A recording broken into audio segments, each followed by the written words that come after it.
Hey everyone, Merinush here from Ross IELTS Academy.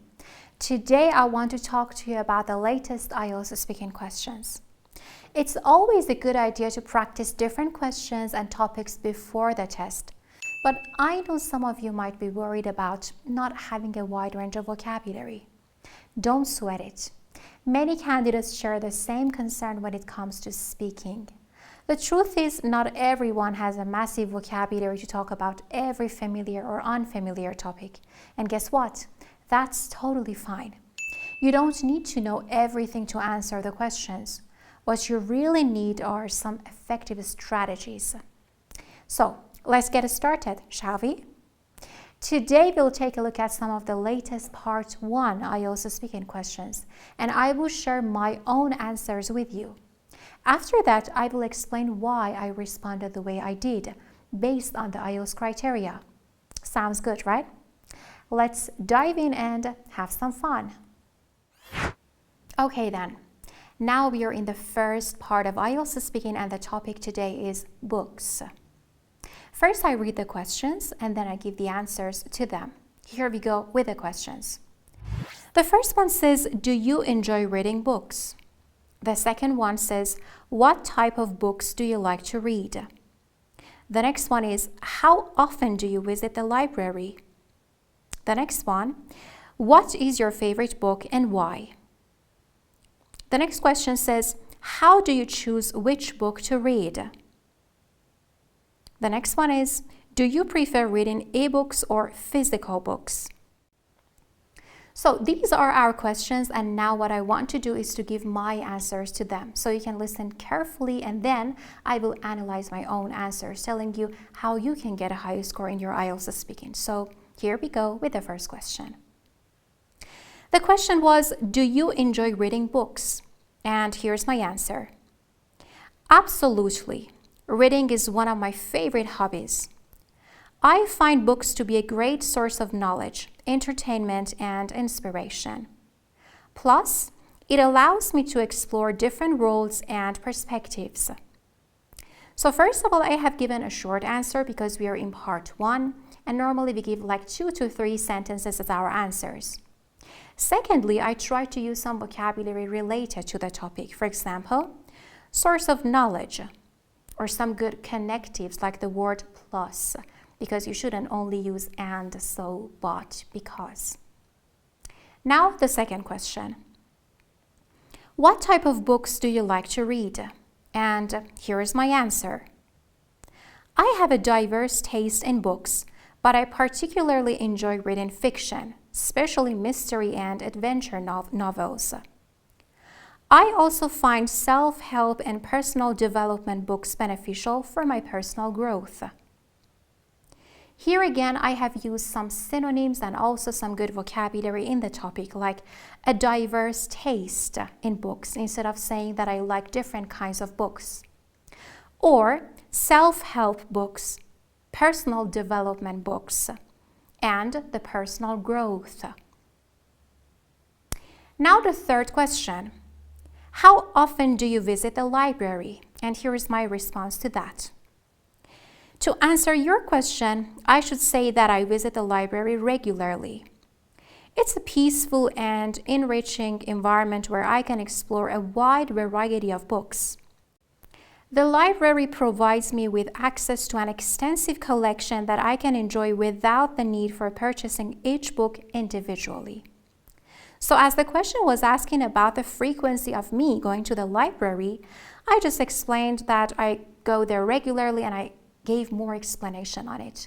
So sometimes it happens that you're asked a question that you can only give like one sentence to that, or even one word, but this is definitely not enough. Because in the first part, whatever answer you give, you should always explain about that. You need to have some explanation and some examples, or one example only. So that's why I try to just provide further information. And to just do that, I try to use some good vocabulary. For example, enriching as an adjective, the enriching environment, which means something that improves the quality of. A wide variety of, which means a wide range of, like a lot of books. Now the fourth question. What is your favorite book and why? Here is my answer. Choosing a favorite book is challenging, as I've come across so many wonderful reads. However, if I had to pick one, it would be Emotional Intelligence by Daniel Goleman. This book, with its persuasive account, explains emotional intelligence and why it can be crucial, which is quite interesting to me.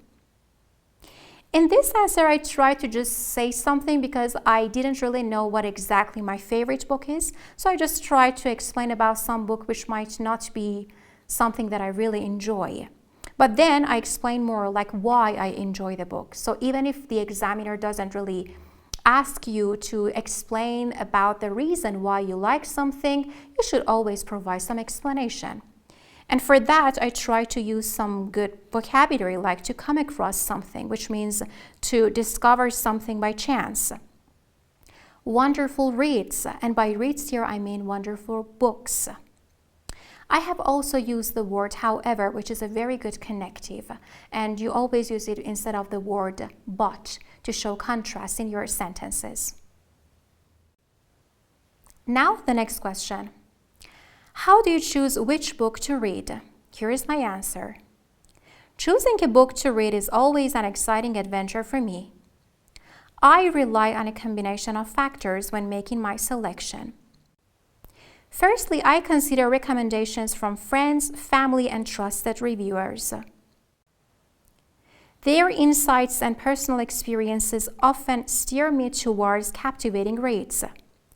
Additionally, I enjoy exploring different authors, so I often browse bookstores, online platforms, and libraries to discover new releases and explore different topics. So here again, I try to explain more by using some time order words like firstly. Other than that, I have used some good vocabulary like combination of factors, making a selection instead of using the verb select something. It steers me towards something, which means it guides me towards something. And the word captivating means interesting. And now the last question. Do you prefer reading ebooks or physical books? And here is my answer. While I appreciate the convenience of ebooks, there is something special about holding a physical book in my hands. I love the feel of turning the pages and the smell of ink and paper. Physical books create a sense of connection to the story, while ebooks don't. However, I do recognize the advantage of ebooks, such as the ability to carry an entire library on a single device. I have also used the good vocabulary here, like for example, turning the pages when I'm talking about the physical book, or the good connective of however. So generally speaking, in part 1 of IELTS Speaking, you should try to use a range of connectives, a range of collocations, some complex grammatical structures. You should pay attention to the pronunciation features and also try to give an answer which is related to the question, because otherwise you would lose mark. You can definitely go off topic, you can definitely fake your answer, but you should be very careful with these strategies. And what can really help you with the techniques, like on how to use and learn the techniques, is our speaking course. You can find it on our website.